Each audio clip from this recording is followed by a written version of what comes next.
करवाते हुए तो जैविक की तरफ लेके आ रहे हैं। 3 से 5 साल की प्रक्रिया होती है हमारी। इसमें पहले साल में लगभग 25 से 30% रासायनिक खाद दवाइयों को बंद करवाते हैं। दूसरे साल में लगभग 40 से 50%, तीसरे साल में 60 से 70%, चौथे 5 साल में लगभग हम खाद दवाइयों को बंद करवाते हैं।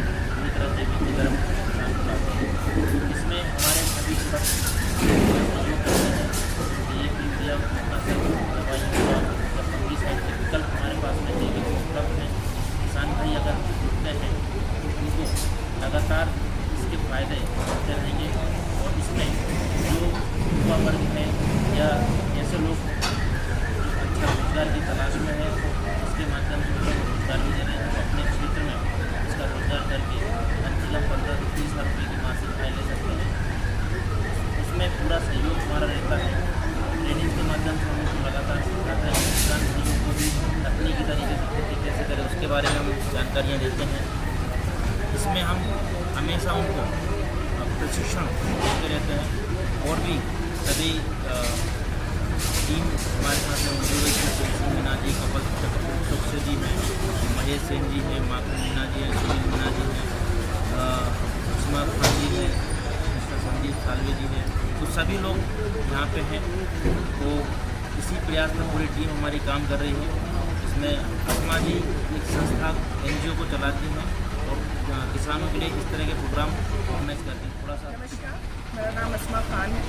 मैं समाज कल्याण जन सेवा समिति के अध्यक्ष हूँ और ये कार्यक्रम हम कंटिन्यू 2012 से करते चले आ रहे हैं किसानों के अंदर जागरूकता को लेकर। जैसा कि ये कार्यक्रम हुआ है कृषि के माध्यम से, इसके अंदर पशुपालन विभाग, उद्यानिकी विभाग और कृषि विभाग सभी लोग सम्मिलित थे, यहाँ पर आए हुए थे। और यही प्रयास हम 2012 से हमारी संस्था समाज कल्याण जन सेवा समिति 2012 से करती चली आ रही है। कंटिन्यू हम सभी हिंदी भाषी जितने भी राज्य हैं उनमें अपना ये कार्यक्रम आगे बढ़ाते चले आ रहे हैं। सभी लोगों को जागरूक कर रहे हैं, किसानों को जागरूक कर रहे हैं कि वो कम से कम लागत में अच्छे से अच्छी खेती कैसे कर पाए।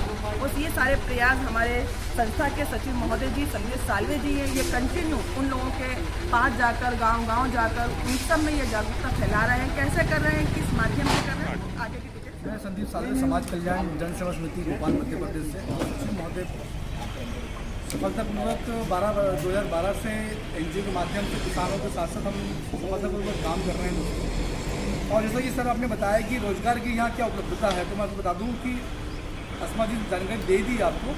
लेकिन हम बात करते हैं रोज़गार। जो युवा हमारे बेरोजगार जो घूम रहे हैं यहाँ वहाँ, अच्छी नॉलेज होने के साथ साथ उनको एक रोज़गार नहीं मिल पा रहा। हम आज कृषि क्षेत्र में, हमारा कृषि क्षेत्र जो हमारा मध्य प्रदेश और पूरे हिंदुस्तान की हम बात करें तो हमारे देश की सबसे बड़ी आधारशिला ही कृषि है। कृषि एक ऐसा साधन है जिसमें हम रोज़गार, लोग हमारे जो युवा हैं वो लोगों को लोगों को जागरूक नहीं, हमारी लोग जागरूक नहीं है। लेकिन हम NGO के माध्यम से, इन छोटे छोटे कार्यक्रमों के माध्यम से, किसान कल्याण मध्य प्रदेश के माध्यम से, लोगों को कार्यक्रम के माध्यम से हम जागरूक करने की और आगे बढ़कर होते जा रहे हैं। तो जैसा कि मैं आपके पास जैसा छोटे छोटे कार्यक्रम करते तो हमारे सक्सेसफुली हमारे कार्यक्रम होते हैं। कार्यक्रम में हमारे जो युवा बेरोजगार लोग भी आते हैं, जिनके पास 1 एकड़ 5 एकड़ जमीन है, वो भी युवा रोजगार हैं जो अच्छी कंपनी में होने के बावजूद आज कृषि को अग्रसर हो रहे हैं। इसके पीछे कारण है, सबसे बड़ा कारण इसका है कि वो किसान जो युवा है वो आज अपनी जैविक खेती को अपना रहा है। उसको ये मालूम पड़ चुका है कि जैविक खेती करने के साथ साथ वो अपने धन संचय की वृद्धि को बढ़ा सकता है, साथ ही अपने परिवार को एक अच्छी कंपनी में नौकरी करने के साथ परिवार का लालन पालन कर सकता नहीं है। जैविक कृषि का माध्यम है। कई किसान हमारे भोपाल में कर रहे हैं, उनका परिचय भी मैंने उनको जाकर देखा, सुना उन लोगों ने जो जैविक कृषि कर एक अच्छी इनकम कर रहे हैं। तो मेरा सभी युवाओं से एक अनुरोध है कि कृषि के क्षेत्र में अग्रसर हों, कृषि क्षेत्र को समझें, पढ़ें उसको और आगे बढ़कर उसको आगे लेकर चलें। इसमें अच्छी इनकम है, रोजगार कर सकते हैं, अपने परिवार का लालन पालन कर तरीके से। जैसा कि अस्मा जी ने और संदीप सर ने बताया कि हम युवाओं को रोजगार दे रहे हैं, तो हम युवाओं को यहाँ पे आमंत्रित करते हैं कि आइए और हमसे जुड़िए, क्योंकि इसमें अगर युवा वर्ग हमसे जुड़ता है तो हम उनको बहुत अच्छे प्रयास कर रहे हैं उनको रोज़गार देने के लिए। ट्रेनिंग के माध्यम से उनको सिखाते हैं कि सोशल मीडिया के माध्यम से कैसे वो अपना काम बढ़ा सकते हैं और अपने क्षेत्र में काम करके अच्छी आय कर सकते हैं। कई युवा वर्ग हमसे जुड़े हुए हैं, जैसे आप देख रहे हैं कि सभी लोग यहाँ पे उपस्थित हैं, सभी किसान भी हैं और साथ में इससे रोजगार भी कर रहे हैं। और हमारे साथ में बैरसिया से हमारे महान अमूल विशाल मीना जी भी यहाँ पे उपस्थित हैं, तो उनकी भी हम राय जानना चाहेंगे इस विषय से। बैरसिया से मैं खेती किसानी करता हूँ। किसानी में मैंने देखा है कि कुछ सालों में रसायन की मात्रा इतनी आ गई है कि इससे लोगों को बीमारी का बहुत ज़्यादा खतरा बढ़ गया है।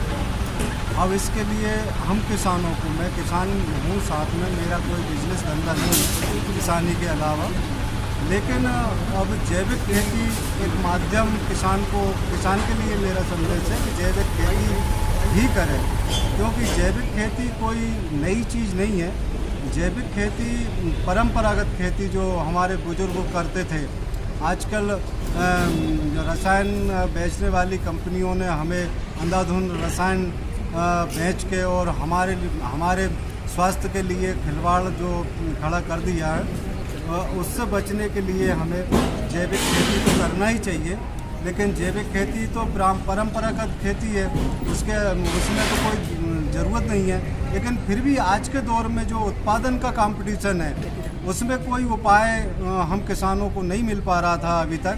और अभी 1-2 हफ्ते पहले मेरे पास एक कंपनी के नाम से ये भैया पहुँचे, तो इन्होंने ये चीज़ सब मुझे बताई, तो इनको मैंने देखा, इनका सर्टिफिकेशन मैंने देखा, तो मुझे समझ में आया कि जो जैविक खेती में उत्पादन बढ़ाने के लिए किसान कुछ अपने मन से कुछ नया नहीं कर सकता है, तो उस रसायन की अपेक्षा अगर इसको डाल के, अगर इनके उत्पादन को, नेटसेप के उत्पादन को डाल के अगर किसान बगैर कुछ घर पे बना के और डाल के, इनको अगर बना हुआ डाल के अगर खेती करे, तो काफ़ी अच्छी खेती, जैविक अच्छी खेती करने का विकल्प इस कंपनी के पास है।